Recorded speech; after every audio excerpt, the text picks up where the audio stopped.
Welcome back to Master Your Glass. I'm your host, Livio, and today I am going to tackle a pre-prohibition cocktail called the Ward 8.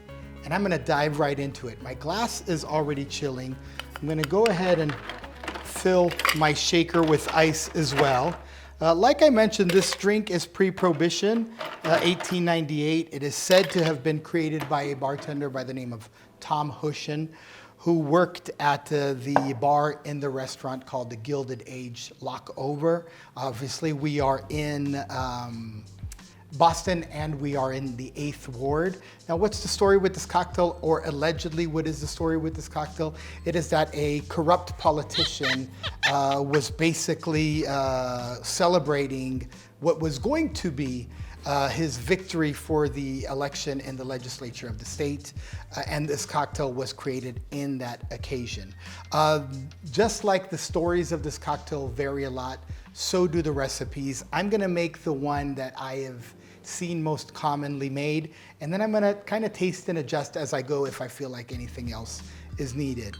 First, I'm gonna start with 2 ounces or 60 mils of Wild Turkey Russell's Reserve 10-year rye.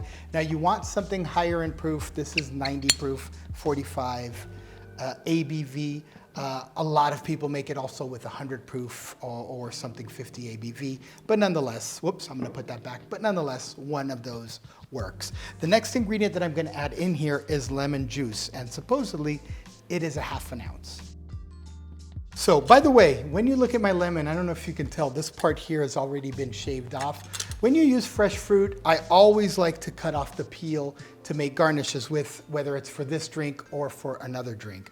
At any rate, we're gonna go back to ½ ounce or 30 mils of fresh lemon juice. Now this drink has fresh OJ and fresh lemon. You have to go fresh, right? There's no way around it. Gonna add a little more.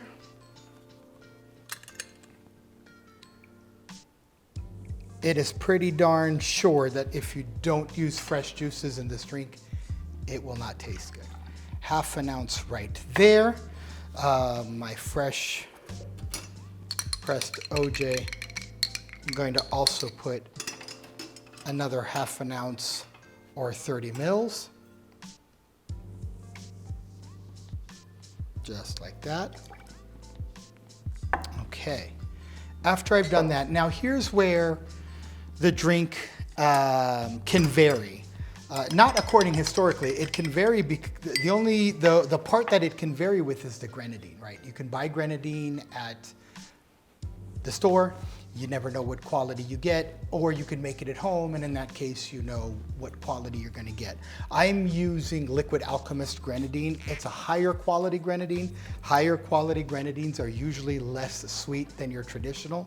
So I'm gonna go ahead and start with 1, 2 bar spoons, okay? I'm gonna stir that in just like so. I'm gonna put this down. I'm gonna grab my handy straw, pinch it and give it a taste. And as a matter of fact, this is a little too tart still. So I'm gonna add another 1 bar spoon of grenadine in it, and there we go. Now I think it's going to come out lovely. Okay, the glass meets the shaker. The glass gets a tap, and off we shake.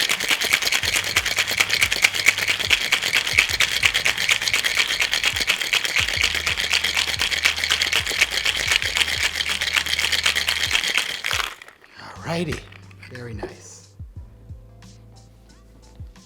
Now, this drink does not need to be fine strained, but as you know, every shake and drink can benefit in looks from a nice fine strain.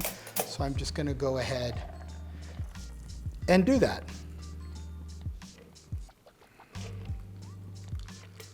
You might be asking why this Ward 8 is not as bright red as any of the other ones you see.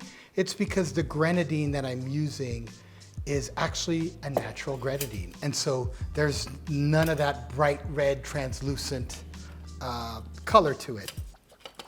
And that's the reason why. If you like it bright red, then you know where you can go. You can buy it at the store and find it.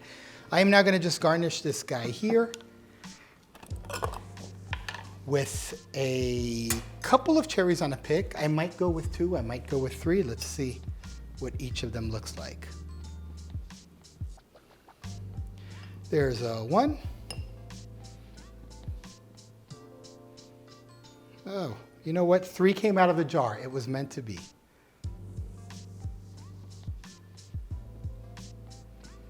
Okay. I'm going to go ahead and set that just right, like right there.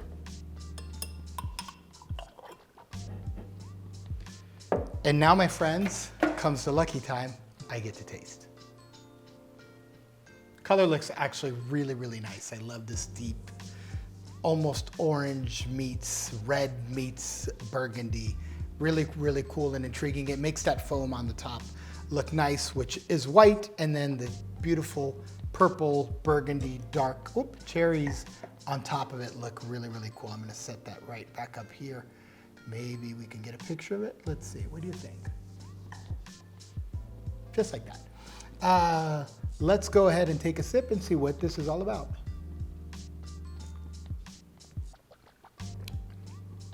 Oh yeah.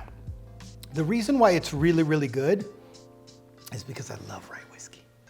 I wouldn't say this is the best cocktail I've ever had, but when I get a cocktail where the rye comes in not just full force, but it's commingling nicely with other ingredients, as it is in this case with the freshness of the OJ and the lemon, that combination together, and those deeper, richer flavors of the grenadine, but with that rye coming right through. What does rye taste like to me? It's got some blueberry flavors, it's got some spice to it, almost sometimes like a flat cola flavor to it.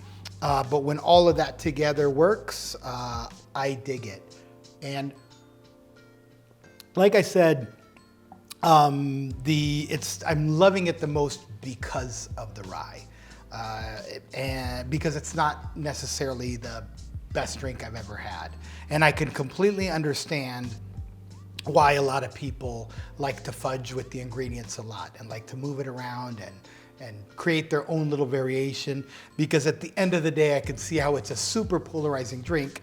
It's got great potential to make it fit the way you like it, but sometimes that requires moving it around. There are some versions of this drink that call for a little bit of soda water on top. If I did that, for some reason, my brain is telling me I should put some ice in it, which means I would either put an ice cube in here, which is weird, so I'd probably make it on the rocks, make the drink, and then add that little splash up to 1 ounce, 30 mils of soda. But nonetheless, this, my friends, is the Ward 8, and you can't do this without even at least eating 1 cherry. But before I eat it, I want to thank you for watching this episode. Please give this video a like if you liked it. Drop a comment below if you have any questions, any variations, any stories, anything whatsoever that you feel is relevant to this video. Go ahead and drop that comment below and come back to Master Glass, where we don't just talk about traditions, we also talk about the drinks that are tied to them, like this one. Cheers.